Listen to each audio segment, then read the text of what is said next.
Hello बच्चों।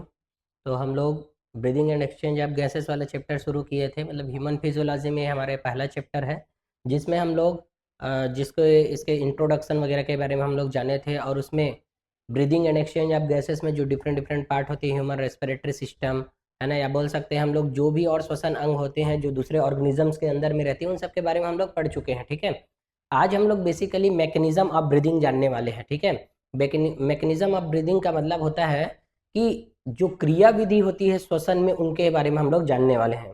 ठीक है, इससे पहले कल प्रीवियस क्लास में, इसके प्रीवियस क्लास में हम लोग देखे थे कि एक चीज पढ़े थे। क्या चीज? तो उसको जानते हैं हम लोग। तो एक चीज पढ़े थे हम लोग, थोरेसिक कैविटी, मतलब पढ़े थे हम लोग क्या? वक्षी गुहा। ठीक है, तो वक्षी गुहा के बारे में और जानते हैं थोड़ा से, और ये बनी किससे रहती है वो भी हम लोग जानते हैं। तो वक्षी गुहा बना हुआ रहता है डोर्सल पार्ट में, डोर्सल पार्ट में वर्टिब्रल कॉलम, मतलब डोर्सल को हम लोग क्या बोलते हैं? पृष्ठीय भाग में, पृष्ठीय भाग में वर्टिब्रल कॉलम रहती है, मतलब कशेरुक दंड से। प्लस ये बना हुआ रहता है वेंट्रल साइड में, वेंट्रल का मतलब अधर सतह होता है, वेंट्रल साइड में ये बना हुआ रहता है स्टर्नम बोन से, स्टर्नम बोन से। वेंट्रल को हम लोग हिंदी में क्या बोलते हैं? अधर सतह। और इसको क्यों बता रहे हैं? क्योंकि ये जो रहती है ना, इसी की वजह से वॉल्यूम जो है ना चेंजेस होते रहते हैं, पृष्ठीय भाग में चेंज होता है, अधर भाग में भी चेंज होते हैं, तो ये दोनों को जानना है। ठीक है, उसके अलावा ये बनी हुई रहती है प्लस साइड में, साइड में किससे बनी हुई रहती है? रिब्स से, रिब्स से। प्लस इसके अलावा जो नीचे की तरफ रहता है, मतलब इंटीरियर पार्ट बोल सकते हैं, इंटीरियर भाग, मतलब इसको बोलेंगे पश्च सतह में, पश्च मतलब नीचे की ओर, पश्च सतह में डायफ्राम से मिलकर बना रहता है, डायफ्राम, डायफ्राम से मिलकर बना है। मतलब बेसिकली हम लोग देखें तो इधर स्टर्नम बोन होती है, यहाँ तक स्टर्नम बोन है, तो ये वेंट्रल साइड होता है। आज के बाद हमें जानना है कि सामने तरफ हमारा वेंट्रल रहता है, वेंट्रल का मतलब अधर सतह होती है, जबकि पीछे की ओर क्या रहती है?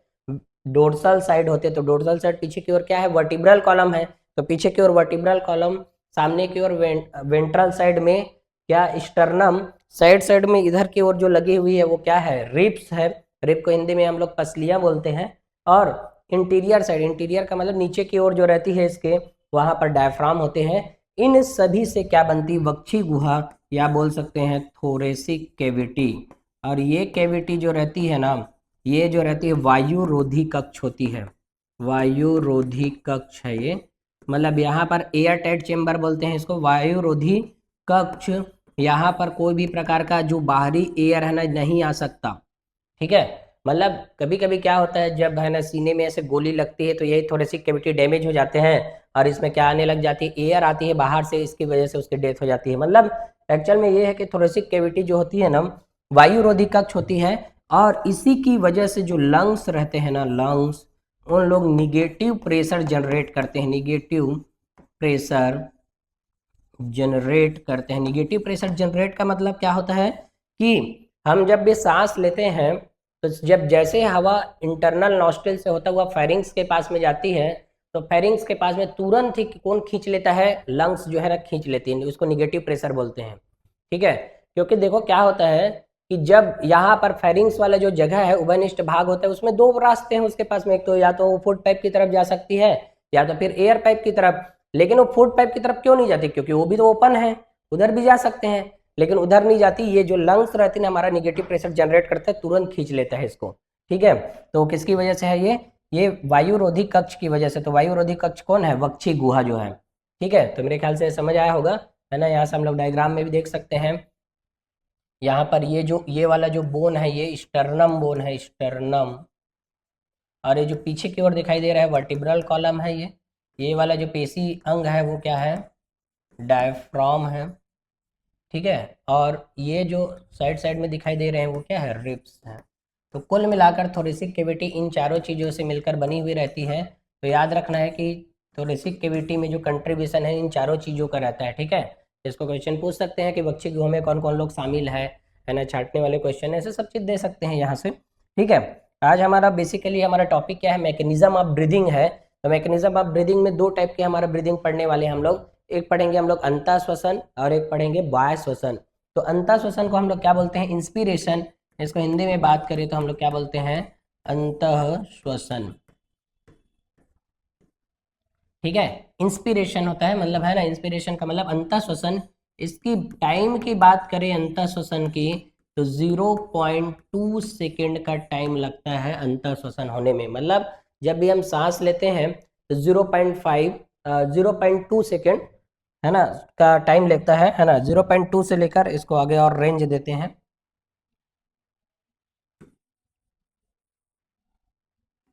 यहाँ पर ना सीधा 2 सेकेंड याद रखना, 2 सेकेंड, 2 सेकेंड का लगभग समय लेता है, क्योंकि ना पूरा बॉडी अप शिफ्ट होती है इस टाइम में। तो याद रखना टाइम कितने सेकंड लेते हैं अंतः श्वसन में? 2 सेकंड का टाइम लेता है। ठीक है, ड्यूरिंग इंस्पिरेशन क्या होती है? एयर जो रहती है, एयर कहाँ से निकलती है? एटीएम से आती है, और कहाँ पर जाती है?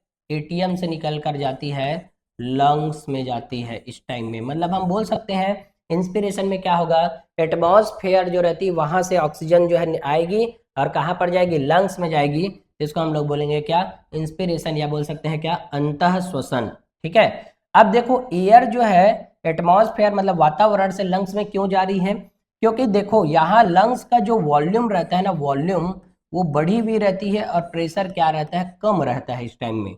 मतलब यहाँ पर के बोला जाए तो यहाँ पर वॉल्यूम कम है, लेकिन प्रेशर क्या है? ज्यादा रहती है। मतलब हम लोग इसको यहाँ पर वॉल्यूम को न गिनकर हम लोग यहाँ पर एटमॉस्फेयर की जब बात करते हैं तो सिर्फ प्रेशर को गिनते हैं। क्यों? क्योंकि एटमॉस्फेयर जो रहती है, एटमॉस्फेरिक दाब जो है जानते ही होंगे, हमारे ऊपर भी दाब लग रहा है एटमॉस्फेयर के द्वारा, 1 ATM जो है दाब लगती है।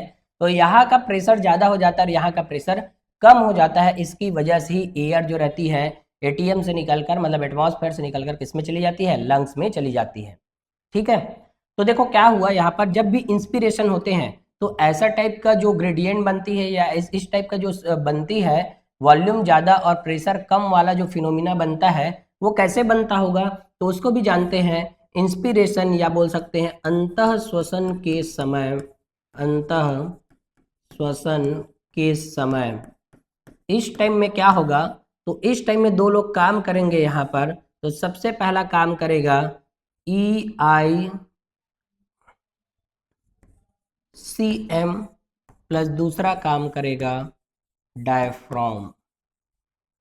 पहला क्या काम करेगा? EICM, और दूसरा क्या काम करेगा? डायफ्राम। EICM का मतलब क्या है? यहाँ पर एक्सटर्नल इंटरकॉस्टल मसल है, मतलब बाह्य अंतरा परसुक पेशियां होती है। तो इसको इंग्लिश में लिख देते हैं external intercostal muscle. Intercostal muscle, चूंकि हम जानते हैं मसल्स के अंदर ये जो मसल्स होती है, इसके अंदर में प्रॉपर्टी होती है संकुचन होने की। मसल्स के अंदर की प्रॉपर्टी क्या होती है? संकुचन होती है मसल्स। तो ये जब संकुचित होगा, संकुचन होगा EICM में, तो ये जो रहती है, तो ये क्या करती है? थोरेसिक कैविटी के वॉल्यूम मतलब आयतन जो है उसको क्या कर देती है? बढ़ा देती है। तो इसको बढ़ाती है थोरेसिक कैविटी, जो अवक्षी गुहा भी देखे, उसके वॉल्यूम को बढ़ा देती है। कि क्या होने पर? संकुचन होने पर। तो संकुचन होने पर तो कहाँ बढ़ाती है ये? वेरी इंपॉर्टेंट है ये। तो ये बढ़ाती है डोर्सो वेंट्रल एक्सिस में। डोर्सो वेंट्रल एक्सिस मतलब बोल सकते हैं हम लोग अधर पृष्ठ अक्ष। वेरी इंपॉर्टेंट लाइन है ये कि अधर पृष्ठ वक्ष, मतलब एक्सटर्नल इंटरकॉस्टल मसल की वजह से थोरेसिक कैविटी का वॉल्यूम किस डायरेक्शन में या कौन से अक्ष में बढ़ती है करके क्वेश्चन पूछते हैं। मतलब थोरेसिक कैविटी का वॉल्यूम ऐसे बढ़ेगा, मतलब वैसे ऐसे, मतलब ऐसे बोल सकते हैं हम लोग, ऐसे बढ़ती इधर इधर ऐसे। तो इसको बोलेंगे क्या? डोर्सो वेंट्रल एक्सिस बोलेंगे। क्यों? क्योंकि बाहर की तरफ तो हमारा वेंट्रल साइड है और पीछे की तरफ क्या है? डोर्सल। तो ऐसे बढ़ती है सीधा सीधा ऐसे। ठीक है, जबकि एक जो रहेगा ऐसे बढ़ेगा, है ना। तो इंटरनल इंटरकॉस्टल मसल में जब संकुचन होता है तो थोरेसिक कैविटी के वॉल्यूम बढ़ती है कौन से अक्ष में? तो वो बढ़ती है डोर्सो वेंट्रल एक्सिस में। और जब ये वॉल्यूम बढ़ता है तो इसकी वजह से अभी क्या बढ़ेंगे? क्या कम होंगे? तो प्रेशर बढ़ेगा, तो भी जानते हैं। तो EICM कहाँ पर रहती है वो भी जाने। तो ये रहती है रिब्स में। ये कहाँ पर रहती है? रिब्स। रिब्स जो रहती है हड्डी है, बोन है, और बोन से जुड़ी हुई रहती है कौन? मसल, है ना। तो एक्सटर्नल इंटरकॉस्टल मसल के संकुचन की वजह से थोरेसिक कैविटी या वक्षी गुहा का आयतन बढ़ जाती है कौन से अक्ष में? तो अधर पृष्ठ अक्ष में। लेकिन यही काफी नहीं होता, क्यों? क्योंकि थोरेसिक कैविटी इधर इधर बस थोड़ी ना है, ऊपर नीचे भी थोरेसिक कैविटी है, तो ऊपर नीचे में भी बढ़ना जरूरी है। तो ऊपर नीचे बढ़ाती कौन है? तो डायफ्राम जो रहती है, इसमें भी क्या होते हैं? संकुचन। तो शुरुआत में ये किस टाइप की दिखती है ये? तो शुरुआत में दिखती है डायफ्राम जो है डोम शेप्ड रहती है, डोम शेप्ड। डोम शेप्ड रहती है कब? स्टार्टिंग के टाइम में, मतलब स्टार्ट के समय, शुरू होने के समय में ये डोम शेप्ड रहेगी। लेकिन जैसे संकुचन होगा ये आकार बदल जाती है, ये है ना, क्या हो जाती है? फ्लैट हो जाती है। मतलब बोल सकते हैं हम लोग ऐसे जो दिखाई देती है ना, वो ऐसे इस टाइप का हो जाती है। मतलब ये डोम, जो डोम का मतलब मंदिर वगैरह का जो ऊपर वाला हिस्सा रहता है ना, उसको डोम बोलते हैं, डोम। इस टाइप के ऐसे स्ट्रक्चर रहते हैं ऐसे, है ना। वो क्या हो जाती है? जब संकुचन होगा तो ऐसा फ्लैट हो जाएगी, ऐसे पहले ऐसे रहेगी ये डोम शेप्ड, और उसके बाद में ये कैसे हो जाती? ऐसे हो जाती है ये। मतलब क्या है यहाँ पर? जब इस अपना शेप संकुचन होता है इसमें, तो स्टार्टिंग के समय ये डोम शेप्ड रहती है, वो चेंज होकर किस में हो जाती है? फ्लैट हो जाती है। मतलब हम बोल सकते हैं ये डोम है, तो ये क्या हो जाती है? फ्लैट हो जाती है। ठीक है, इसको और सही से बनाए, ऐसा टाइप का हो जाता है। मतलब जो ज्यादा डोम था वो कम डोम हो जाएगा। ठीक है, तो मेरे ख्याल से अभी समझ आया होगा। तो जब ये होती है, इसमें संकुचन होता है डायफ्राम में, तो थोरेसिक कैविटी का वॉल्यूम बढ़ना चाहिए। तो थोरेसिक कैविटी का वॉल्यूम बढ़ेगा, इसमें भी वॉल्यूम क्या होगा? बढ़ेगा। मतलब वक्षी गुहा का आयतन इसमें भी बढ़ती है। तो कैसे बढ़ती है? कौन सी जगह की ओर में बढ़ती है? तो ये बढ़ती है अग्र पश्च अक्ष। अग्र पश्च अक्ष में, मतलब बोल सकते हैं एंटीरियो पोस्टीरियर एक्सिस में, एंटीरियो पोस्टीरियर एक्सिस, पोस्टीरियर एक्सिस। तो एंटीरियो पोस्टीरियर एक्सिस में बढ़ती है कौन? अग्रपश्च अक्ष में बढ़ती है क्या? थोरेसिक कैविटी का वॉल्यूम, मतलब ऊपर नीचे बढ़ती है। तो थोरेसिक कैविटी वॉल्यूम एक पूरा कैविटी है ऐसा, तो एक जो रहेगा ऐसे ऐसे बढ़ाएगा, और एक जो रहेगा ऊपर नीचे बढ़ाएगा। मतलब हम लोग यहाँ पर ऐसे लिखेंगे ऐसे, है ना। तो ये अग्रपश्च है मान लो, तो इसको बढ़ाने का काम किसका है? डायफ्राम का। और ये डोर्सो वेंट्रल एक्सिस है, मतलब एंटीरियो पोस्टीरियर एक्सिस है ये। और ये वाला क्या है? इसको बढ़ाएगा कौन? तो EICM। और ये जो है क्या है? डोर्सो वेंट्रल एक्सिस, मतलब DVA है। EICM की वजह से DVA में बढ़ती है थोड़ी सी कैटी का वॉल्यूम, है ना। मतलब वक्षी गुहा का आयतन बढ़ता है। तो जब भी आयतन बढ़ती है, तो आयतन बढ़ने की वजह से प्रेशर क्या हो जाते हैं? कम हो जाते हैं। तो इंस्पिरेशन के टाइम में लंग्स का प्रेशर जो रहता है कम हो जाती है, क्योंकि हम जानते हैं इसका formula V inversely proportional to P होती है। जब थोरेसिक कैविटी का वॉल्यूम बढ़ेगा तो प्रेशर क्या हो जाएंगे? कम। और यही कारण है कि एयर जो है एटमॉस्फेयर से किस में चली जाती है? लंग्स में चली जाती है। मतलब यहाँ पर बहुत इंपॉर्टेंट लाइन ये है कि EICM और डायफ्राम दोनों के सम्मिलित संकुचन से, अकेले के संकुचन से नहीं, यहाँ पर दोनों लोग एक साथ ही संकुचित होंगे। हालांकि ये मसल, देखो ये मसल संकुचन होता है, इसमें मसल है ये, क्योंकि डायफ्राम भी पेशीय अंग होते हैं, मतलब ये जो है ये भी मस्कुलर ऑर्गन है। तो इसमें भी क्या होता है? संकुचन। और दोनों में संकुचन की वजह से ही इंस्पिरेशन या अंतः श्वसन हो पाती है। और इसमें कितने सेकंड लगते हैं? लगभग 2 सेकंड लगते हैं। क्योंकि ये देख, मसल में क्या होता है? यहाँ पर संकुचन होता है, तो मसल के संकुचन के लिए हमें क्या चाहिए रहता है? ATP। ATP चाहिए कि नहीं चाहिए? बिना ATP के संकुचन नहीं हो सकता। इन लोग क्या होते हैं? एक्टिव प्रोसेस में आती है। यही कारण है कि यहाँ पर यूज होती है क्या? यूज होती है क्या? ATP। ATP, यही कारण है कि ये कौन सी प्रक्रिया है? सक्रिय प्रक्रिया है। और जितने भी सक्रिय प्रक्रिया है उन सभी में ATP का ही यूज होता है। मतलब एक्टिव प्रोसेस होती है ये। मतलब हम सांस लेते हैं तो हमें बल की अनुभूति होती है सांस लेने के टाइम में, छोड़ने के टाइम में नहीं होती। मतलब जैसे रबड़ को जब हम खींचते हैं तो बल लगाना पड़ता है, छोड़ते टाइम में क्या लगाना पड़ेगा? कुछ भी नहीं लगेगा, वो अपने आप हो जाती है। समझ आया कि नहीं? अपने वापिस से उस स्थिति में पहुंच जाती है। समझ आया ना? तो ये पूरा मेरे ख्याल से समझ आया होगा इंस्पिरेशन क्या है ना। तो यही सब चीज बातें हैं। देखो इसमें क्या हुआ, एयर अंदर गए, एयर जो है ना दोनों तरफ से अंदर जा सकती है, नाक के तरफ से मुंह तरफ से भी जा सकती है, क्योंकि फेरिंग्स के पास ही मिलना रहता है, लेकिन नाक से ही सांस लेना चाहिए हमें। ठीक है, तो इस टाइम में देखो क्या हुआ, लंग्स के अंदर देखो डायफ्राम जो है नीचे की ओर जाती है, ऐसे फ्लैट ऐसे रहती है, वो फ्लैट हो जाती है, और ये जो है ना इधर उधर ऐसे फैलती है। ठीक है, तो मेरे ख्याल से समझ आएगा इंस्पिरेशन क्या है। है ना। इसके आगे और देखें,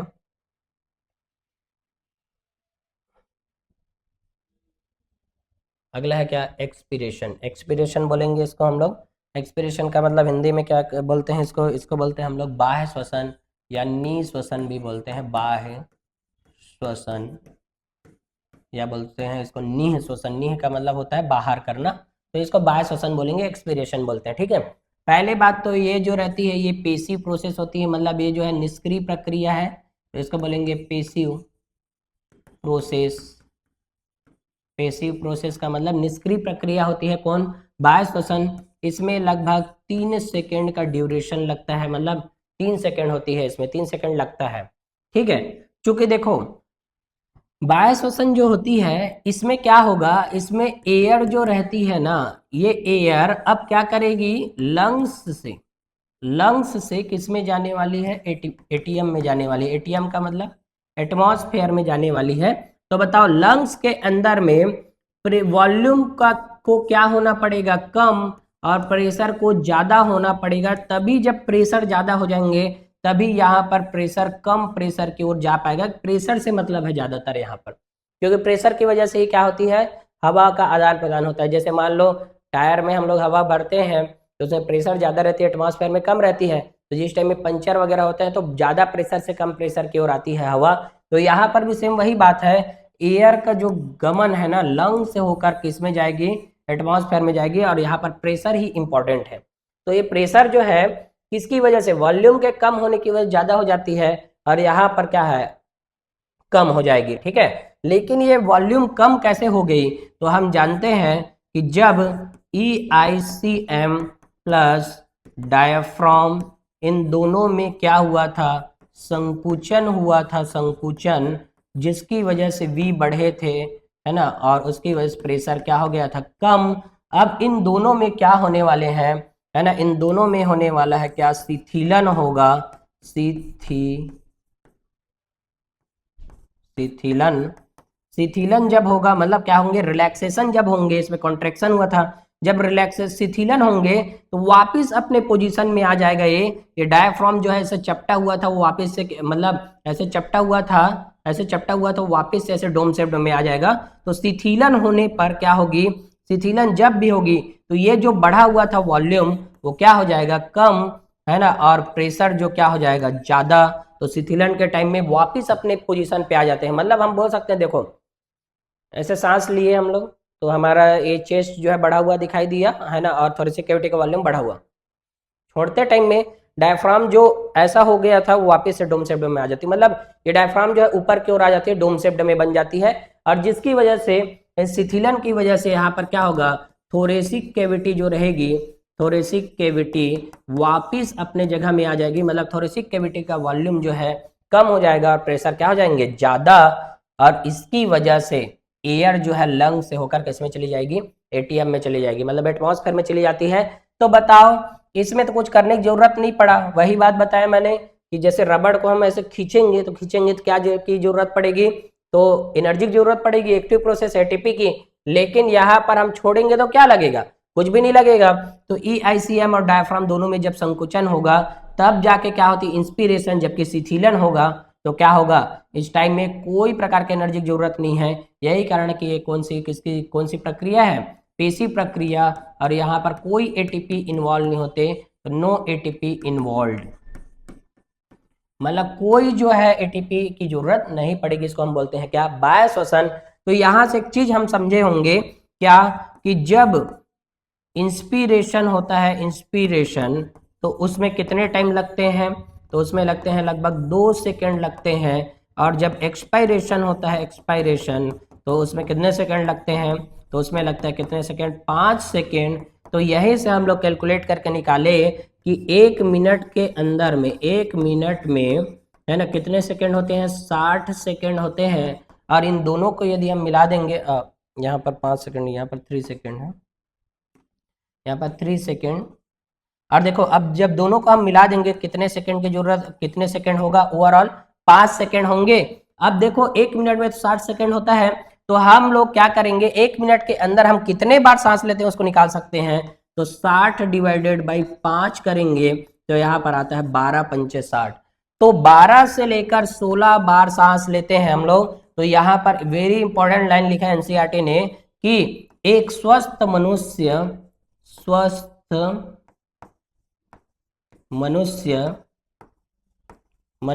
1 मिनट में, मतलब 60 सेकंड में, 1 मिनट में 12 से 16 बार सांस लेता है। 12 से 16 बार सांस लेता है। अरे स्वस्थ मनुष्य क्या, एक वयस्क मनुष्य बोलेंगे यहाँ पर हम लोग, क्यों? क्योंकि बच्चों में ज्यादा होती है ये वयस्क। एक स्वस्थ वयस्क मनुष्यों में क्या होती है, 12 से 16 बार सांस लेते हैं। और कैसे होती है वो बता दिया मैंने कैलकुलेट करके। मतलब जब इंस्पिरेशन एक्सपिरेशन में टाइम इतना लग रहा है तो 60 सेकंड होते हैं 1 मिनट में, तो 12 से 16 बार सांस लेते हैं, मतलब 1 मिनट के अंदर में। तो एक स्वस्थ मनुष्य में है ना कितने बार सांस लिया जाता है, 12 से 16 बार, है ना। ये इंपॉर्टेंट है ना। अरे आते भी रहते हैं, टेस्ट का इंपॉर्टेंट क्वेश्चन है ये, ठीक है। टेस्ट वगैरह में ऐसा देते हैं, एक स्वस्थ मनुष्य में कितने बार सांस लेते हैं। तो मेरे ख्याल से बाह्य श्वसन और है ना ये दोनों समझ आया होगा, ठीक है। मैकेनिज्म ऑफ ब्रीदिंग में ही है ना ये देखें जो भी है ना, एक्सिलेशन के टाइम में क्या हुआ, डायफ्राम वापस से अपने पोजीशन में आ जाती है, ठीक है। इन सब को तो हम लोग जान लिए, लेकिन एक चीज और जानना है। कैसे? तो जो रिब्स रहती है उसमें बाहर की तरफ जो पेशी रहती है वो तो इन्वॉल्व हो गई, लेकिन अंदर की तरफ जो पेशी है इंटरनल इंटरकॉस्टल मसल, तो वो उसका क्या काम होता होगा? तो देखो है ना, तो उसका काम क्या है देख लेते हैं यहीं पर। तो बलपूर्वक श्वसन के समय, बलपूर्वक श्वसन के समय, तो बलपूर्वक श्वसन बोलने से दोनों श्वसन आ जाती है, अंतः श्वसन एवं बाह्य श्वसन दोनों। लेकिन यहाँ पर हम कैलकुलेट करेंगे, है ना, जानेंगे कि बलपूर्वक में अंतः श्वसन को पहले देखते हैं। तो बलपूर्वक में अंतः श्वसन पहले होगा, बलपूर्वक सांस लेने वाला। तो बलपूर्वक जब सांस लेते हैं, मतलब कैसे लेंगे हम लोग, तो ऐसे करेंगे, ऐसा पूरा लेंगे, मतलब बलपूर्वक पूरा सांस लेंगे। तो उस टाइम में EICM तो नॉर्मल समय में काम करता था, डायफ्राम भी नॉर्मल समय में, नॉर्मल श्वसन के समय काम करता है, लेकिन बलपूर्वक श्वसन के समय में IICM मतलब internal intercostal muscle is also involve during forcefully respiration. मतलब हम बोल सकते हैं कि IICM जो अंतरापरसुक पेशियां जो होती है ना, वो बलपूर्वक श्वसन के समय में क्या होती है, काम करती है। मतलब उसमें संकुचन होगा। तो बताओ इन तीनों में संकुचन होते हैं किस टाइम में, तो ये बलपूर्वक श्वसन के समय में होती है, ठीक है। और दूसरा, जब बाह्य श्वसन होगा बलपूर्वक, बाह्य श्वसन, तो बाह्य श्वसन का मतलब हम पूरे ताकत के साथ अपने किसको निकालेंगे, श्वसन, मतलब जो हमारे लंग्स के अंदर एयर है उसको जैसे ऐसे करके पूरा एयर को छोड़ दिए, है ना, तो बाह्य श्वसन हुआ। तो इस टाइम में क्या होगा, तो इन सभी का क्या हो जाएगा, शिथिलन होगा, शिथिलन। इन सभी का क्या हो जाएगा, शिथिलन हो जाएगा। क्यों? क्योंकि इसमें तो कोई प्रकार का है ना लगता नहीं है, लेकिन ये जो बाह्य श्वसन जो है ना, इसमें शिथिलन तो होगा, लेकिन जो IICM जो है ना वापस से अपने पोजीशन में जाती है, इसीलिए ये क्या हो जाती है पता है, ये सक्रिय प्रक्रिया हो जाती है। मतलब हम बोलेंगे कि सामान्य बाह्य श्वसन जो है निष्क्रिय प्रक्रिया है, जबकि बलपूर्वक निःश्वसन या बाह्य श्वसन जो है क्या है, सक्रिय प्रक्रिया है। वेरी इंपॉर्टेंट लाइन है एनसीईआरटी का, है ना, जानना है ये सब दोनों चीजों को, ठीक है। सामान्य एक्सप्रेशन करेंगे वो पेसिव है, जबकि बलपूर्वक करेंगे, बल मतलब जब भी फोर्स लगाएंगे तो एटीपी की जरूरत तो पड़ेगा ही पड़ेगा, सीधी सी बात है। तो ये दोनों समझ आया होगा मेरे ख्याल से, है ना। उसके अलावा और भी पॉइंट जानते हैं हम लोग। जब नॉर्मल ब्रीदिंग होती है, नॉर्मल ब्रीदिंग, है ना, नॉर्मल ब्रीदिंग मतलब सामान्य सांस लेने अंदर बाहर लेने वाली प्रक्रिया जो होती है, तो यहाँ पर उदरीय श्वसन होता है, मतलब एब्डोमिनल ब्रीदिंग होती है। उदरीय श्वसन मतलब एब्डोमेन जो है ना अप डाउन होते हैं, मतलब पेट जो है ना अंदर बाहर होती है किस टाइम में, नॉर्मल ब्रीदिंग के टाइम में। जबकि फोर्सफुली मतलब बलपूर्वक श्वसन करने पर, ब्रीदिंग बलपूर्वक श्वसन करने पर, है ना, कौन सी ब्रीदिंग होगा, तो चेस्ट ब्रीदिंग होती है, चेस्ट ब्रीदिंग, है ना जी, या चेस्ट श्वसन, है ना, चेस्ट श्वसन, ठीक है। तो मेरे ख्याल से समझ आया होगा, है ना, चेस्ट श्वसन ऐसा, ठीक है, हम खुद ही देख सकते हैं, जब नॉर्मल ब्रीदिंग होता है तो पेट जो रहता है ना अप डाउन होता है। जिन लोग बहुत ज़्यादा मोटे रहते हैं उनका पेट को देखना है, ऐसे अप डाउन होते रहते हैं सोने के टाइम में, ठीक है। लेकिन फोर्सफुली ब्रीदिंग करेंगे तो जैसे फोर्सफुली ब्रीदिंग करके देख सकते हैं हम लोग, ऐसे जब करेंगे तो चेस्ट जो रहती है ना वो क्या होती है, चेस्ट में ब्रीदिंग होता है, तो चेस्ट ब्रीदिंग बोलते हैं इसको, तो है ना, ये भी पूरा समझ आया होगा, है ना। इसके आगे और देखते हैं, ठीक है। इसके बाद में हम लोग रेस्पिरेटरी कैपेसिटीज के बारे में जानते हैं हम लोग, ठीक है। रेस्पिरेटरी वॉल्यूम्स एंड कैपेसिटीज क्या होती है उसके बारे में जानते हैं। तो यहाँ पर बहुत सारे डिफरेंट डिफरेंट दिए हैं, लेकिन देख के डरना नहीं है कि क्या चीज़ें हैं। तो यहाँ पर ये जानेंगे हम लोग कि इन चीज़ों के बारे में क्यों पढ़ते हैं और क्यों क्यों जरूरी है ये सब चीज़ें। तो सबसे पहला टीवी जो दिया है, तो टीवी का मतलब टेलीविजन नहीं है, यहाँ पर टीवी का मतलब क्या है, टाइडल वॉल्यूम, ज्वारी आयतन बोलते हैं। तो इसका जो वॉल्यूम रहता है ना 500 ml रहती है। टाइडल वॉल्यूम मतलब ज्वारी आयतन कितना रहता है, 500 ml।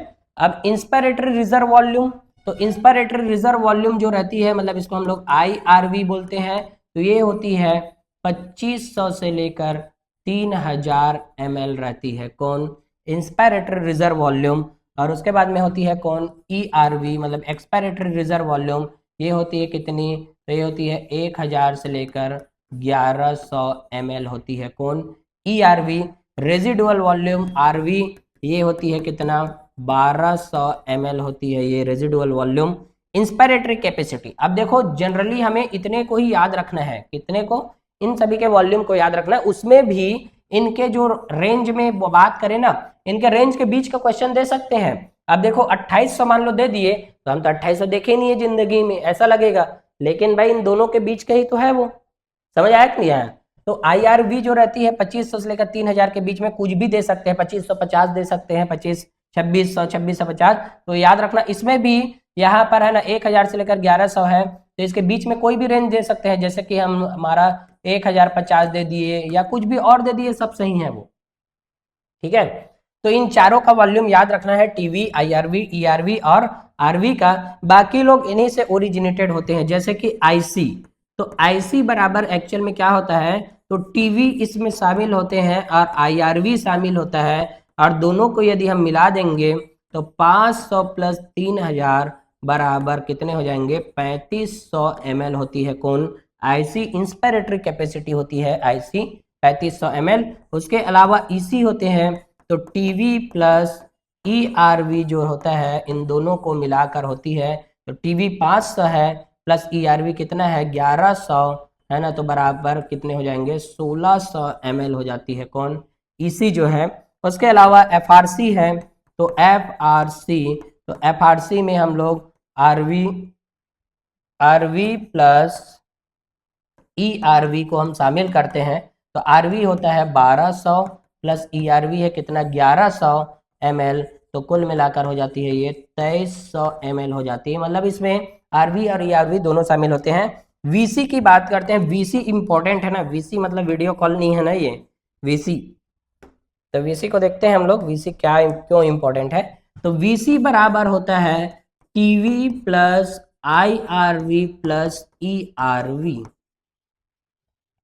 TV plus IRV plus ERV मतलब बोल सकते हैं हम लोग 500 प्लस IRV 3000 प्लस ERV होता है 1100, बराबर ये हो जाएंगे कितने 4600 ml होती है ये, ठीक है, 4600 ml, 4600 ml है ये, ठीक है।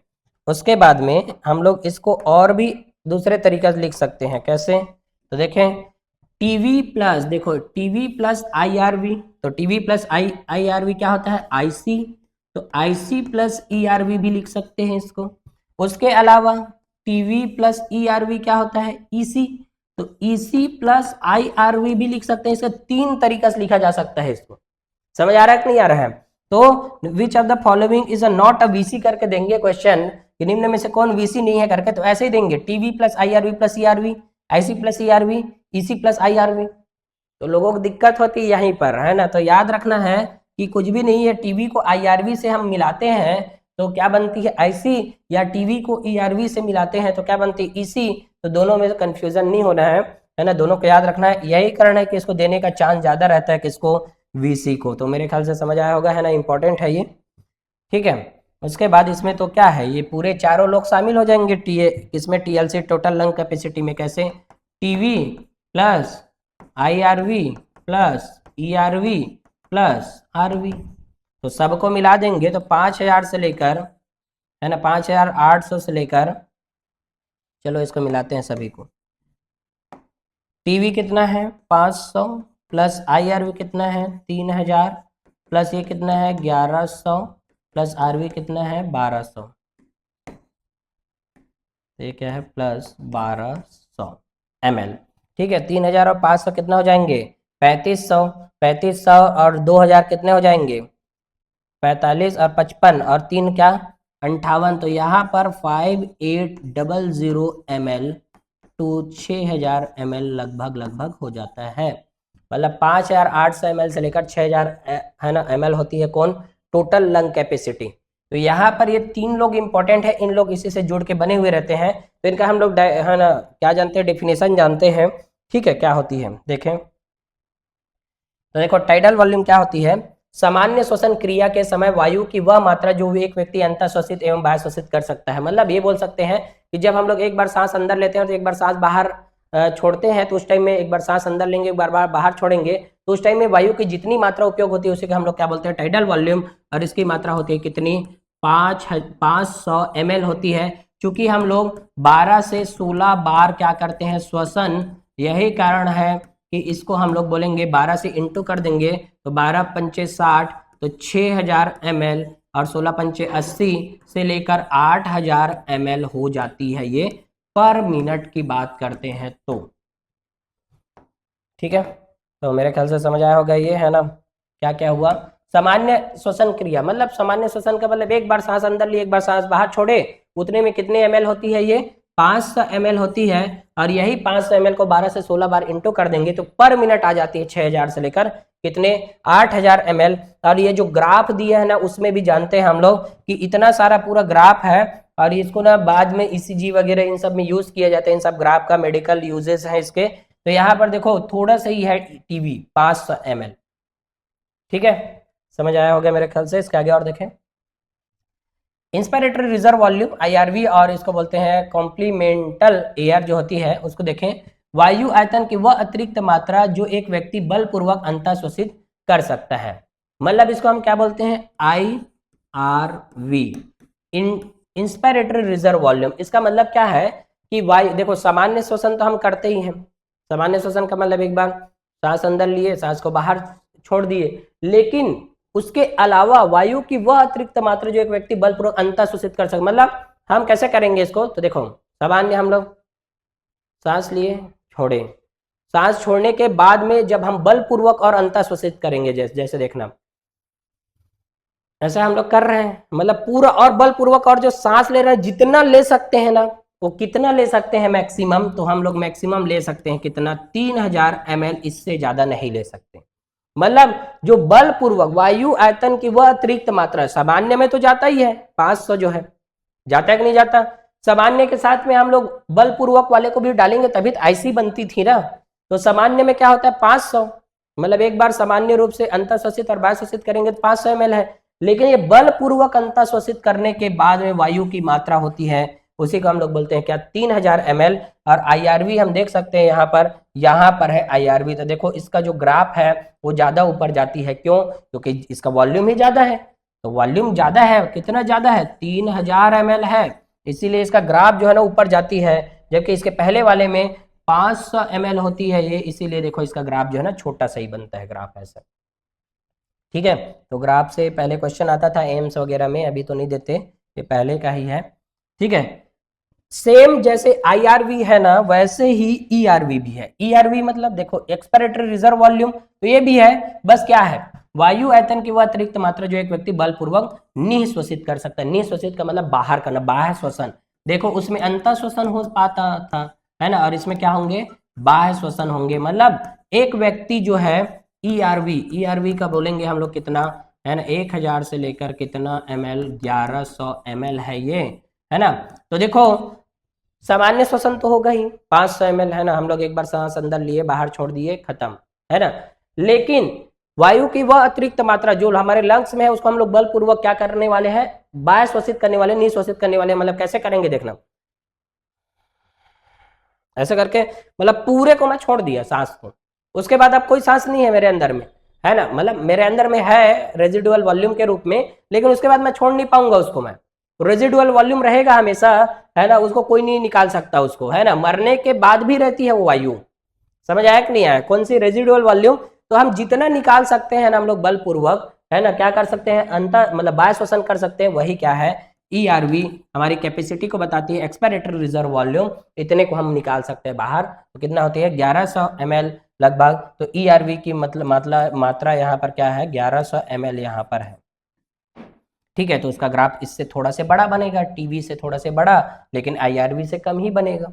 ठीक है, तो मेरे ख्याल से समझ आया होगा, इसके आगे और देखें, है ना, रेजिडुअल वॉल्यूम, तो रेजिडुअल वॉल्यूम इंपॉर्टेंट है ना, रेजिडुअल वॉल्यूम क्यों इंपॉर्टेंट है जानते हैं, कि देखो हम लोग सामान्य श्वसन हम करते हैं, है ना, मतलब 500 ml एक बार सांस अंदर लिए और सांस बाहर किए, और उसके बाद हम और सांस को बाहर कर रहे हैं, है ना, बलपूर्वक क्या कर रहे हैं, सांस को बाहर, अंदर नहीं बोल रहा हूं मैं, बाहर करते हैं। ठीक है, तो बाहर करते हैं तो उस टाइम में क्या होगा, जैसे हम लोग करके देखें, ऐसे करके पूरे को बाहर कर दिए, और जो बाहर किए वही ERV था, बाहर किए वही क्या था ERV, लेकिन बाहर करने के बाद भी लंग्स में क्या है एयर है, तो जो मात्रा बच जाती है फेफड़ों में वायु की, वह मातन जो बलपूर्वक निश्वसन के बाद, नी का मतलब बाहर करना, बाह्य श्वसन के बाद भी किसमें बच जाती है, बाह्य श्वसन के बाद भी किसमें बच जाती है, फेफड़ों में, उसी को ही हम लोग क्या बोलते हैं, रेजिडुअल वॉल्यूम, या इसको हम लोग ज्वारीय आयतन वगैरह भी बोलते हैं, ज्वारीय आयतन, मतलब वो हमेशा रहेगी, उसको कोई नहीं निकाल सकता, ज्वारीय आयतन, इसको हम लोग, है ना, मरने के बाद में भी क्या रहती है, ये प्रेजेंट रहती है, तो इसका उपयोग हम लोग मरने के बाद, है ना, प्रेजेंट होती है, तो हम लोग जान सकते हैं यहाँ पर कि यहीं से डायग्नोसिस को बता सकते हैं, कि मान लो कभी कभी क्या होता है, जब प्रसव होते हैं, तो प्रसव होने के बाद में बच्चा जब जन्म लेता है ना, बच्चे का क्या होगा जन्म, तो फेफड़ा उसी टाइम में क्या होता है, सक्रिय होता है, फेफड़ा क्या हो जाएंगे, सक्रिय हो जाएंगे, सक्रिय, और सांस लेना शुरू कर देगा ये बच्चा जो है। ठीक है, लेकिन कभी कभी क्या होता है, बच्चे का जन्म हुआ और ये जिंदा रहा, जिंदा रहा, तभी तो ये फेफड़े के द्वारा सांस लेगा, फेफड़े सक्रिय होंगे और सांस लेगा, लेकिन मान लो ये बच्चा जो है जन्म होके होके क्या हुआ, इधर से तो जिंदा रहा और इधर क्या हो गया, मान लो मर गया, मर गया, है ना, तो यहाँ पर मरने का दो कंडीशन है ना, कैसे, जन्म के बाद मरा है, या जन्म के पहले, या जन्म के पहले, ये कैसे जानेंगे हम लोग, है ना, ये वाला पेन दूसरा पेन का यूज करते हैं। ठीक है, तो ये क्या हो गया, जन्म के पहले लिख सकते हैं, और यहाँ पर क्या, जन्म के बाद। देखो एक बच्चा पैदा हुआ, प्रसव हुआ, बच्चा पैदा हुआ, तो जन्म के टाइम में ये दो कंडीशन हो सकते हैं, या तो वो जिंदा रहा तो फेफड़ा उसका सक्रिय हो जाएगा और क्या लेना शुरू कर देगा, सांस लेना शुरू करेगा, सांस लेना, तो जैसे सांस लेना शुरू करेगा, है ना, तो क्या हो जाएंगे, सांस लेना शुरू करेगा, तो क्या होगा, सबसे पहले तो रिजर्व वॉल्यूम RV जो है अपना जगह बनाएगा, पहले सबसे पहले फेफड़े के अंदर जाएगा, और रिजर्व वॉल्यूम जो है ना क्या हो जाएगा, अंदर चला जाएगा, उसके बाद इसको कोई नहीं निकाल सकता, वो एक्सचेंज होते रहते हैं, वो बात अलग है, लेकिन वहां पर रेजिडुअल वॉल्यूम आ गया। ठीक है, अब ये बच्चा मान लो मर गया, तो जन्म के पहले मरा है कि जन्म के बाद, ये जानने के लिए हमें जन्म के पहले यदि मरा होगा ये, तो बताओ उसमें RV होगी क्या, तो RV नहीं होगी, RV एब्सेंट होंगे, क्यों, क्योंकि उसका फेफड़ा सक्रिय नहीं था, है ना, जन्म के पहले ही मर गया है वो बच्चा जो है, तो RV जो है नहीं है वहां, ठीक है, एब्सेंट है, लेकिन जन्म के बाद मरा मतलब, तो जन्म के बाद जब मरेगा तो कुछ समय तक तो उसका फेफड़ा सक्रिय ही रहा होगा, कुछ टाइम के बाद ही इसका डेथ हुआ होगा, तो इस टाइम में RV क्या होंगे, प्रेजेंट होंगे, किसमें, इन लंग्स, मतलब फेफड़ों में क्या होती है, RV प्रेजेंट होगी, तो इसको हम लोग देखकर, RV को हम लोग देखकर बता सकते हैं कि बच्चा जो है जन्म के बाद मरा है कि जन्म से पहले, और इसको, है ना, हम लोग सरल उपाय, डॉक्टर बता भी नहीं रहे क्योंकि डॉक्टर को पता रहता है ये सब चीजें, RV और ये सब चीज के बारे में, यदि पता करना है तो इस बच्चे को पानी से भरी हुई टब में डुबा दो, है ना, और वो बच्चा यदि ऊपर की ओर में यदि आ गया, तैर रहा है ऊपर में, तो मान के चलो उसमें आरवी है, और नहीं तैर रहा होगा तो आरवी नहीं है। समझ आया कि नहीं आया? मान लो हम बच्चे को इसमें डाल दिए, है ना, टब में डुबा दिए, तो बच्चा क्या हो गया, बच्चा मान लो क्या हो गया, डूब गया। डूब गया तो मान लो उसमें क्या था, आरवी क्या है, अपसेंट था। जबकि ये बच्चा डूबा नहीं, ऊपर में आ गया, है ना, ऊपर साइड में, ऊपर में, तो ऊपर में आएगा मतलब क्या है, आरवी प्रेजेंट था उसमें। ठीक है, तो इससे हम लोग, है ना, कानूनी रूप से हम लोग लड़ाई कर सकते हैं, है कि नहीं? डॉक्टर जो है उसकी जो बात नहीं मानेंगे, है ना, डॉक्टर की बात नहीं मानेंगे, हम लोग खुद करके देख सकते हैं। तो ऐसे सब दिक्कतें होती है ना, अपनी नाकामी छुपाने के लिए या कुछ भी है, तो इसको ऐसे करते हैं। तो ऐसे हम हमारा जो यहाँ पर क्या है, रेजिडुअल वॉल्यूम, उसकी वजह से हम जान सकते हैं कि क्या है। सबसे पहले फेफड़ा जो है ना सक्रिय होता है, क्योंकि बच्चा जो है ना प्रसव के बाद ही सांस लेना शुरू करता है, उससे पहले नहीं करता। क्यों? क्योंकि उसको ऑक्सीजन वगैरह अम्बिलिकल कॉर्ड के थ्रू प्लेसेंटा से मिलते रहते हैं। और अभी क्या होगा, जब फेफड़ा खुद सक्रिय हो जाएगा तो बहुत ज़्यादा उस टाइम में रोता है, वो रोने की वजह से पूरे सिस्टम जो है पूरा काम करता है, सांस लेना शुरू कर देता है, बच्चा बहुत तेजी से सांस लेता है उस टाइम में। ठीक है, फेफड़ा सक्रिय हो जाती है, तो रेजिडुअल वॉल्यूम है ये। इसके आगे और देखें, इंस्पायरेटरी कैपेसिटी की बात करते हैं हम लोग। सामान्य निःश्वसन उपरांत वायु की कुल मात्रा या आयतन जो एक व्यक्ति अंतः श्वसित कर सकता है। अंतः श्वसित का मतलब, अंतः श्वसन का मतलब अंदर ले सकता है। तो सामान्य निःश्वसन के उपरांत वायु की कुल मात्रा, है ना, जो एक व्यक्ति अंतः श्वसित कर सकता है। तो बताओ भाई, यहाँ पर वायु की सामान्य निःश्वसन उपरांत मतलब सामान्य रूप से वो लेते जा रहा है, तो लेते जाने वाले को हम क्या बोलते हैं, सामान्य वाले को टीवी। और जब बलपूर्वक और वह आ जाता है, एक व्यक्ति अंतःश्वसित जितना कर सकता है उसको हम लोग क्या बोलते हैं, आईआरवी बोलते हैं। मतलब बोल सकते हैं यहाँ पर क्या है, ये आईसी। मतलब ये बोले कि टीवी सामान्य निःश्वसन हुआ, सामान्य रूप से, है ना, बाह्य श्वसन और निःश्वसन तो होते ही रहता है, लेकिन उसके अलावा एक व्यक्ति जितना और अंतःश्वसित कर सकता है, उसकी कैपेसिटी, है ना, उसी को हम लोग बोलेंगे। और जितना अंतःश्वसित करता है उसको तो हम लोग आईआरवी ही बोलते हैं। तो आईआरवी के साथ यदि हम टीवी को शामिल कर देंगे तो आईसी बन जाएगा। और आईसी वाला जो रहता है ना, इसमें दोनों शामिल हो जाते हैं, टीवी प्लस आईआरवी, इसीलिए इसका जो ग्राफ रहता है ना, बड़ा सा आता है ये ग्राफ। तो ये क्या है, आईसी है। इसके आगे और देखें, है ना, एक्सपिरेटरी कैपेसिटी, इसमें सेम टू सेम बातें हैं। सामान्य निःश्वसन उपरांत वायु की कुल आयतन जो एक व्यक्ति अंतः श्वसित करता है, उसकी जगह में बाह्य श्वसित करता है, बस आएगा, बाह्य श्वसित कर सकता है, करता है मतलब, है ना, है करता है, उसको हम लोग क्या बोलेंगे, ईसी बोलेंगे। मतलब ये है कि देखो, सामान्य निःश्वसन तो हुआ या सामान्य बाह्य श्वसन हुआ, उसकी जगह में दोनों वर्ड को चेंज करना है। यहाँ पर निःश्वसन की जगह बाह्य श्वसन कर ले। बाह्य श्वसन उपरांत वायु की कुल मात्रा जो एक व्यक्ति और क्या कर सकता है, बाह्य श्वसित ही कर सकता है, तो उसको हम लोग बोलेंगे क्या, इसको बोलेंगे ईसी। तो सामान्य के टाइम में तो टीवी को बाहर ही करता है, प्लस साथ में ईआरवी को फोर्सफुली करता है, तो इन दोनों को मिलाकर ही क्या हो जाती है, ये ईसी हो जाती है। ठीक है, तो इन दोनों को मिलाकर क्या, मतलब इस आईसी का जो डेफिनेशन है उसी की जगह में सेम टू सेम निःश्वसन की जगह यहाँ पर क्या हो जाती है, बाह्य श्वसन हो जाती है। तो ये क्या है, आईआरईईसी है, मतलब, है ना, इंस्पायरेटरी कैपेसिटी होती है। ठीक है, उसके बाद में देखना एफआरसी है। ठीक है, एफआरसी क्या होता है उसको भी देखते हैं। सामान्य निःश्वसन उपरांत वायु की वह मात्रा जो फेफड़ों में रह जाती है, मतलब सामान्य निःश्वसन का मतलब होता है बाह्य श्वसन। तो इसमें देखो दो लोग शामिल होते हैं, कौन कौन से, ईआरवी प्लस आरवी। मतलब बोल सकते हैं हम लोग, इसका मतलब होता है 1100 ml प्लस कितना होता है, आरवी 1200 ml। तो कुल मिलाकर हम बोलेंगे 2300 ml। मतलब 2300 ml जो रहती है ना, क्या होती है, एफआरसी। तो सामान्य निःश्वसन जब होगा, है ना, तो 500 तो वो तो बाहर होंगे ही, लेकिन बलपूर्वक और 1100 ml को बाहर कर सकते हैं, उसके बावजूद फेफड़ों में जो रहती है, मतलब फेफड़ों के अंदर में आरवी हमेशा है, और 1100 ml को हम लोग बलपूर्वक और कर सकते हैं, करते तो नहीं है, कर सकते हैं। इन दोनों की वजह से ही लंग्स जो है चलते रहती है। तो जब लंग्स चलती है तो इसीलिए तो इसको फंक्शनल बोलते हैं। फंक्शनल का मतलब इसी की वजह से लंग्स चल रही है, तो इन दोनों को ही हम लोग क्या बोलेंगे, है ना, शामिल होने वाले वॉल्यूम बोलेंगे। तो इसका वॉल्यूम कितना होता है, 2300 ml। मतलब यहाँ से हम लोग देख सकते हैं ईआरवी प्लस आरवी दोनों को मिला देंगे तो ये दोनों क्या होती है, एफआरसी होती है। और इनसे ही बनी रहती है, किनसे, ERV प्लस RV से ही मिलकर बनी रहती है। तो इन दोनों के डेफिनेशन को हम लोग एक साथ मिलाएंगे तो इसका डेफिनेशन बन जाता है एक्चुअल में। ठीक है, उसके आगे और देखें, वाइटल कैपेसिटी।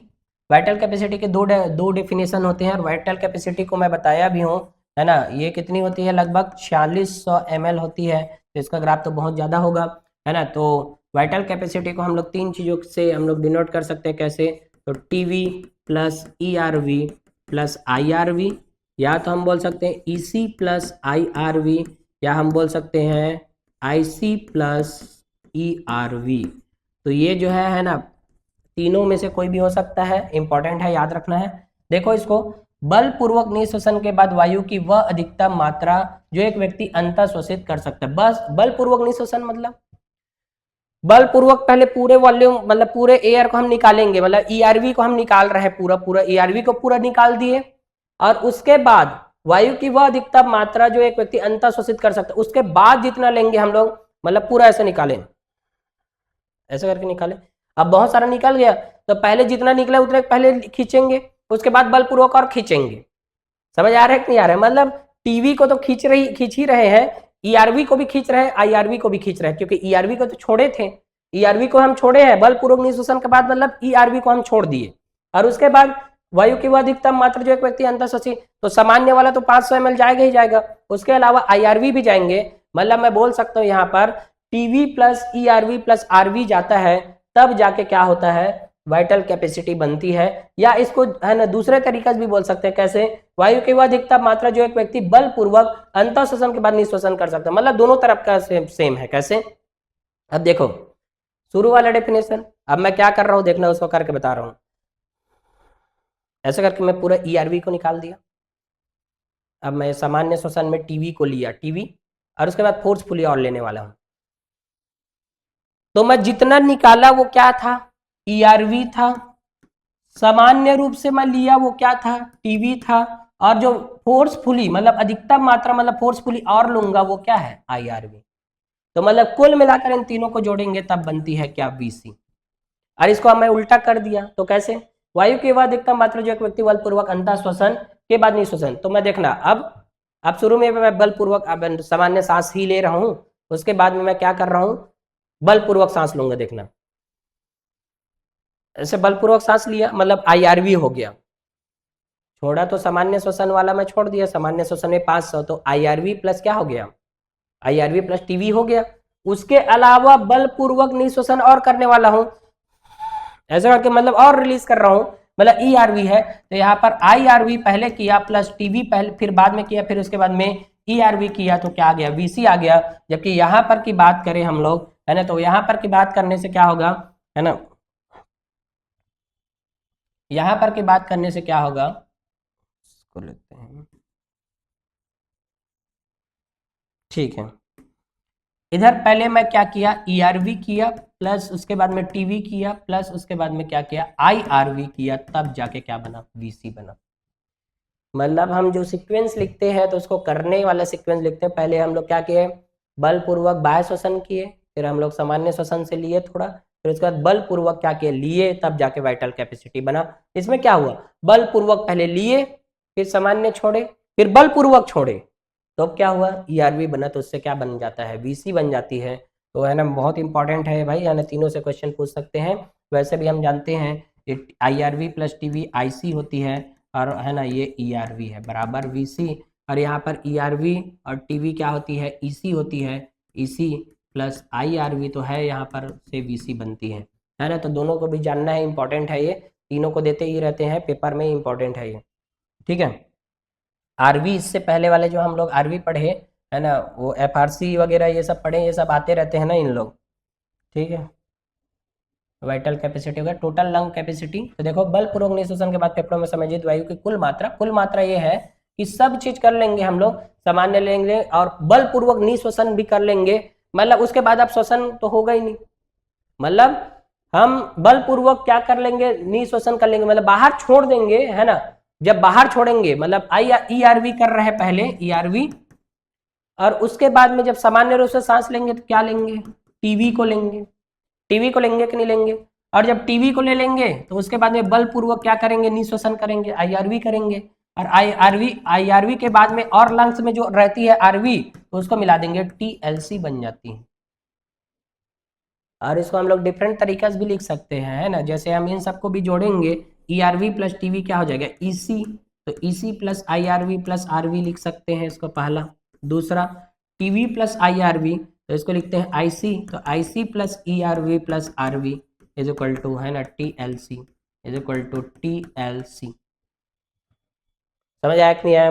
तो टोटल लंग कैपेसिटी में अलग अलग डिफरेंट है ना, और ये जब सब मैच द कॉलम वाले क्वेश्चन देते हैं, लेकिन ज़्यादातर वॉल्यूम को देने की कोशिश करते हैं मैच द कॉलम में, वॉल्यूम को। तो टीवी होता है 500 ml, ERV होती है कितना, 1100 ml, IRV होती है 3000 ml, मतलब हम लोग उसके ज़्यादा वाले रेंज को लेते हैं ना, उसके बीच में भी दे सकते हैं। और उसके अलावा RV होती है 1200 ml। अब इन सबको मिला देंगे तो EC होती है TV प्लस ERV, तो होती है 1600 ml। IC बोलेंगे तो TV प्लस IRV होती है, तो वो होती है कितना, 3500 ml। यदि हम लोग FRC बोलेंगे तो RV प्लस ERV होती है, तो मतलब 1100 प्लस 1200 होगा तो 2300 ml हो जाती है। VC बोलेंगे तो VC को तो हम लोग अभी पढ़े, ERV plus IRV plus TV is equal to क्या हो जाएंगे, VC। तो हम लोग कोई भी को हम लोग बना सकते हैं, बेसिकली हमारा कौन याद होना चाहिए, वो 4 याद होना चाहिए, तब जाके बनती है ये। ठीक है, समझ आया कि नहीं है? तो वॉल्यूम्स के बारे में हम लोग बात कर लिए, वॉल्यूम से क्वेश्चन आता है हर साल, वेरी इंपॉर्टेंट है ना। अब हम लोग ना थोड़ा सा एक चीज और जानते हैं, डेड स्पेस वॉल्यूम के बारे में जानते हैं यहाँ पर, है ना, मृत अवकाश आयतन। यहाँ पर मृत अवकाश आयतन, मृत अवकाश आयतन को जानते हैं। डेड स्पेस वॉल्यूम, इसको हम लोग क्या बोलते हैं, dead space volume. Dead space volume जो होती है ना, वो होती है 150 ml। डेड स्पेस वॉल्यूम जो होती है ना, कितना, 150 ml। अब देखो भाई, हम लोग सांस लेते हैं, हमारे अंदर इतनी सारी कुपिकाएं हैं, मतलब एल्वलाई है, पूरे को ऑक्सीजन मिल पाना पॉसिबल नहीं है। तो ऑक्सीजन नहीं मिल पाता, मतलब पूरे में एयर भर नहीं पाते, हमारे पास में इतने सारे बलून हैं और सभी में हमारा एयर भर पाना पॉसिबल नहीं है, तो इसको हम लोग बोलते हैं क्या, डेड स्पेस वॉल्यूम। मतलब होता है वो कितना, 150 ml होती है वो, मतलब उतना जगह खाली रहता है और आ सकती है, वहां पर नहीं जा पाती एयर, तो उसको हम लोग बोलते हैं क्या, डेड स्पेस वॉल्यूम, या इसको बोलते हैं मृत अवकाश आयतन बोलते हैं। ठीक है, जैसे कि यहाँ पर हम देख सकते हैं ऐसा, है ना, समझ आया कि नहीं हम, है ना। और ये जो है तो है अलग अलग पार्ट के बारे में दिखाएं, इसको हम लोग पढ़े थे, कंडक्टिंग वाला जोन है ये वाला, और ये वाला क्या होता है, एक्सचेंज जोन होती है। और इस एक्सचेंज जोन वाली जगह में ही क्या हो जाती है, कुछ जगह ऐसे बच जाती है जहाँ पर एयर नहीं पहुँच पाती, तो डेड स्पेस वॉल्यूम जो है, लेकिन उसमें अभी 150 ml और आ सकता था, उसी वाली जगह को हम लोग बता रहे हैं क्या, 150 ml जो है ना, मृत अवकाश आयतन होता है ये। ठीक है, अब इन सब को, है ना, एक अब हम लोग जो ये वॉल्यूम हम लोग पढ़े ना, इसको हम लोग स्पायरोमीटर के द्वारा मेजर कर सकते हैं। स्पायरोमीटर द्वारा क्या कर सकते हैं, रेस्पिरेटरी वॉल्यूम्स, रेस्पिरेटरी वॉल्यूम्स को क्या करते हैं, मेजर करते हैं, मापते हैं, को मापते हैं, किसके द्वारा, कौन सा हमारा मशीन है, स्पायरोमीटर, है ना, ऐसे है स्पायरोमीटर। और यहाँ पर इसी की वजह से जो ये सब ग्राफ के बारे में हम लोग जो पढ़े ना, ये सब ग्राफ उन्हीं में ही आती है, किसमें, स्पायरोमीटर में। तो ये स्पायरोमीटर होता है ये, इसी के द्वारा हम लोग इन सब रेस्पिरेटरी वॉल्यूम्स को मेजर कर सकते हैं। तो याद रखना है, स्पायरोमीटर, है ना, ये होती है। ठीक है, तो स्पायरोमीटर में हम एक चीज को मेजर नहीं कर सकते, RV को मेजर नहीं कर सकते, RV को मेजर नहीं कर सकते, नहीं। जबकि हम लोग किसको किसको मेजर कर सकते हैं, हमारे पास में तो वैसे भी वॉल्यूम कितनी है, 4 ही है, तो कौन कौन से, TV है ना, IRV है, और कौन है, ERV। इन तीनों को हम मेजर कर सकते हैं किसके द्वारा, स्पायरोमेट्री द्वारा, जबकि RV को हम लोग मेजर नहीं कर सकते स्पायरोमीटर के द्वारा। ठीक है, तो ये भी बात याद रखना है हमें, इंपॉर्टेंट है। ठीक है, स्पायरोमीटर से हमें श्वसन वॉल्यूम या रेस्पिरेटरी वॉल्यूम्स को हम लोग क्या कर सकते हैं, श्वसन आयतन को मेजर कर सकते हैं। ठीक है, तो मेरे ख्याल से समझ आया होगा। तो आज की क्लास में हम लोग यहीं तक पढ़ते हैं, इसके आगे जो है मतलब एक्सचेंज, आप मतलब गैसों का कैसे एक्सचेंज होता है, उनको हम लोग नेक्स्ट क्लास में पढ़ेंगे। उसके अलावा ब्लड के अंदर ऑक्सीजन वगैरह का कैसे ट्रांसपोर्ट होती है गैसों का, उन सब के बारे में भी जानेंगे। ठीक है, और ये सब का PDF यदि हमें चाहिए तो यहाँ से ले सकते हैं। नीट जोन KWD को क्या करके रखना है, सब्सक्राइब करके रखना है बच्चों। ठीक है, थैंक यू।